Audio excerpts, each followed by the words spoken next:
And they've been blockading roads. Here you see some squash are blockading this road from coming through because they understand that transportation infrastructure are like the arteries of the pyramid scheme. They've been blockading roads. They've been sabotaging mining equipment. They've been battling with police who are protecting the mining equipment. And a lot of folks have gone to jail. It's been a really dangerous struggle for people, but they're committed to it because they know that maintaining the health of their community and maintaining the health of their land that's really all we've got, right?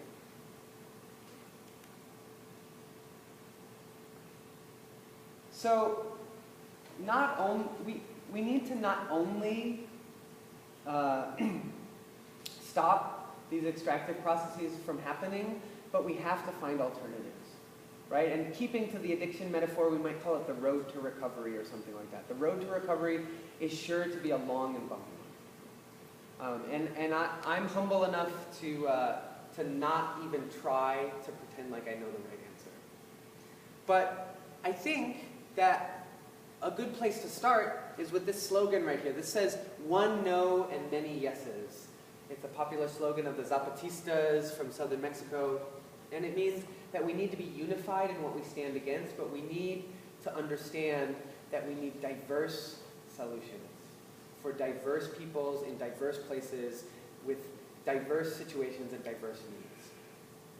And we need to find different ways of taking care of our needs that are built from the grassroots up, that are built from our communities. Oh my gosh. Don't worry, I'm getting near the end. I'm starting to run out of voice here. And in order to overcome our dependence on this pyramid scheme, on this colonial paradigm, we're going to have to build some real meaning and some real substance into our lives that can actually present a viable alternative to that. We love to draw pictures of people doing community building, and especially community building across diverse different populations. So here we see lots of different animals getting together for a community meeting. There are reptiles. One is bringing flutes because it's sharing its culture. Another is in a wheelchair to remind us all how important it is to make our communities accessible to everyone. There are snails. They have ski masks on because they represent the Zapatistas. Snails are their chosen symbol. But also, this one snail is taking notes, and I actually think that's really important because snails move slow, they pay attention to the details, and we should really appreciate the folks in our community who have that mindset. Community building sometimes is really fun and really empowering, and it's a great celebration, and it's full of love and joy and all this stuff, and sometimes it's a really long, boring meeting. And the people who are willing and able to do that type of stuff, they don't get as much appreciation as they deserve. It's actually so, I want to show a little bit of love for these snails here, diligently taking notes in their community meeting.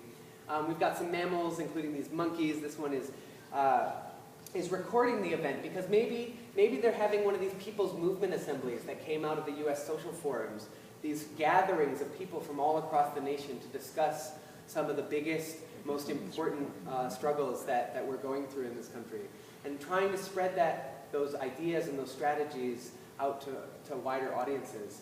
And there are also lots of birds, including this one ancestor bird, because it's important that we remember and have respect for our ancestors and keep the lessons that they learned with us as we move forward. So, in a way, you can think of our relationship to technology as something we've sort of culturally built up a tolerance to it, just like in an addiction type situation where every new generation is accustomed to faster and more and better and bigger and brighter. And in order to overcome that, we're going to have to figure out some way to gradually scale down. People talk about transition movement and all that sort of stuff.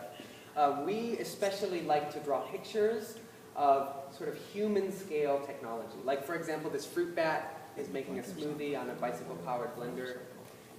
Here, this crawfish has made a micro hydropower generator out of an alternator and some car batteries and a squirrel cage fan out of an air conditioning unit. All these parts that it found at the scrapyard. It's repurposing this junk, preventing it from going into the waste stream, and instead making it into something that generates power for its home. On the left side, you see birds that are taking down the electricity lines that take power from one place where one group of people has to deal with all the negative consequences of a mine site or a dirty polluting power plant, off to another place where another group of people gets all the benefits. And instead, they're putting up these small-scale, locally controlled wind turbines. Championing this idea of autonomy and self-determination, this idea that we all need to take responsibility within our local communities for our needs. Not to say that we should be isolationist and stop trading things with each other. I mean, global trade has actually existed for thousands of years. It didn't come about, after Columbus, right? Or, something like that. But we need to be realistic about what our needs and what our abilities are, and work within our means.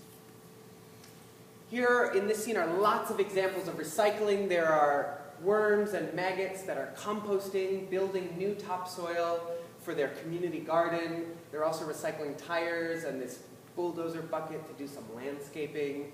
There's flies on the right side are harvesting rainwater and saving seeds, these ancient skills that are just as relevant today as they always have been. This bee is taking a community-supported agriculture share off to the city to share in the abundance that maybe came from that very, very garden. And this is sort of, pointing at the idea that perhaps, and I know a lot of people are hoping for this and are working towards it more and more every day, perhaps we can build local food-based economies that while they're still small today, maybe one day they can challenge these global fossil fuel-based economies. And we can center our lives around that instead. Here's a picture of elders and young ones who are teaching and learning traditional skills like weaving and pottery. There's a caterpillar in the corner who's painting a mural of a butterfly, looking forward to this future transformation. And there's, in this graphic, there's a whole big elaborate beehive scene showing these ideas of solidarity economies, this idea that we can take care of ourselves better through cooperation than competition. These bees are doing some design work. They're figuring out how to design a sort of permaculture landscape around their hive so that they can take care of themselves and provide for their needs while also benefiting their neighbors and the land that they live on. These are carpenter bees who are building homes. Not all bees live in hives. Some bees are solitary, like carpenter bees or miner bees or bumblebees. So these bees are making sure that everyone has a home, that everyone has a place to stay and has what they need to be to fully participate in the community and the society. Here are some bees are making food. This one on the left is making some homebrew, and this one on the right, it has this nifty little homemade biogas digester that's powering this comal where it's cooking tortillas. And they're serving it up to their friends and neighbors. They've invited them all over for dinner. It's a little bit of a